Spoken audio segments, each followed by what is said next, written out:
スナップオンのシリコン製小物入れマグディッシュ。よくある折りたたみといえばいいんですかね。広げて使えるタイプのシリコントレイを2つくっつけられるようになっていまして、片方が蓋を兼ねる便利なアイデア製品です。サイズはこんな感じ。一番幅の広いところで 120mm ほど、縦方向は 90mm くらい。畳んでくっつけた状態では厚みが 35mm ほどとなかなかコンパクトになっています。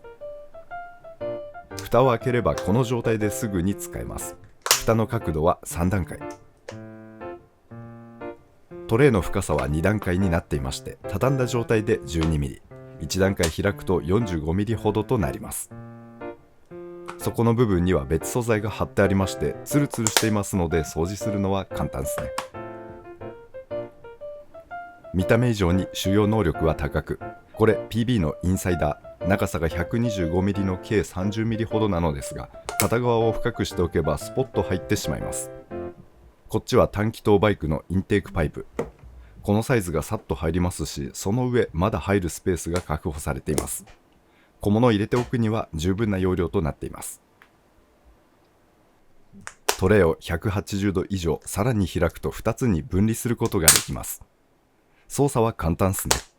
分離するには開くだけ。結合は位置を合わせてはめ込むだけなので、分けたりくっつけたりは簡単に行うことができます。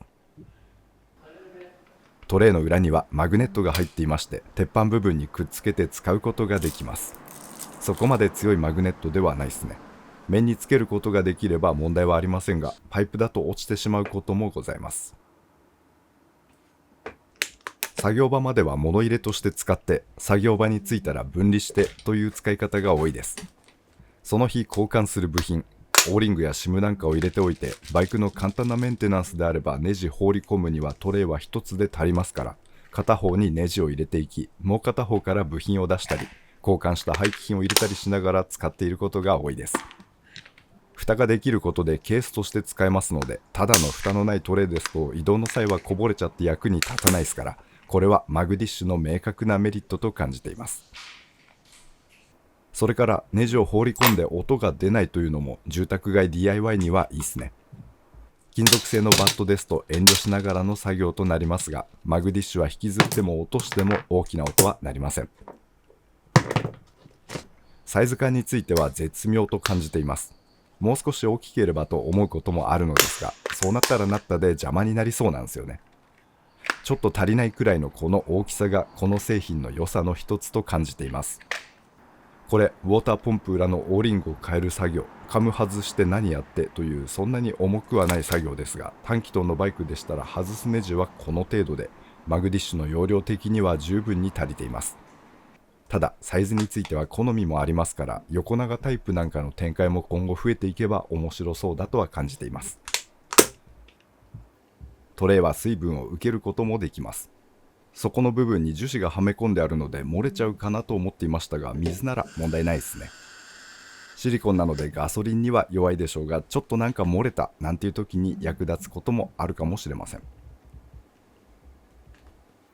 さて、私の環境では使いやすい良いアイテムですが、大して持ち運びが多くなければ、よくあるタイプのシリコントレイと比べてそこまでメリットは感じないかもしれません。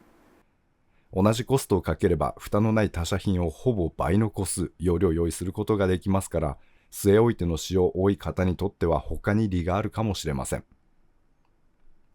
不満な点としては開閉時のバキバキという音。毎回開けるたびどっかこれ折れるんじゃないかと思うほどの大きな音が出ます。ここヒンジの樹脂部分がバチバチ言うんすよね。しばらく使って目に見えてどこかが削れていたりと消耗してたりはありませんが、ここまでいい音してしまうのはあまり気分よくはないです。なんとかならなかったのかなとは思います。それからシリコン製品なので仕方ないことですが、汚れはつきやすいです。表面が常にホコリっぽいというのか、指で撫でるとザラザラしてまして、使ってる時はそんなことは感じませんが、こうしてまじまじ触ってますと決して良い手触りとは言えないですね。ゴミを呼びそうな表面をしています。ブレーキ周りを整備した時なんかはえらい汚れたりもします。こういった表面苦手という意見も割と耳にいたします。ご留意いただきたいポイントとなっています。スナップオンのマグディッシュ。そもそも便利なシリコントレーにさらにアイディアが追加された一品。出張作業の多い方や道具の保管場所と作業場が離れている方に向いているかと思います。気になったらぜひ手に取られてみてください。ご視聴ありがとうございました。当チャンネルではこんな感じに道具の紹介をしております。お時間許しましたら他の動画も覗いていってみてください。皆様には再びお会いできますことを願っております。それでは次回まで。See ya。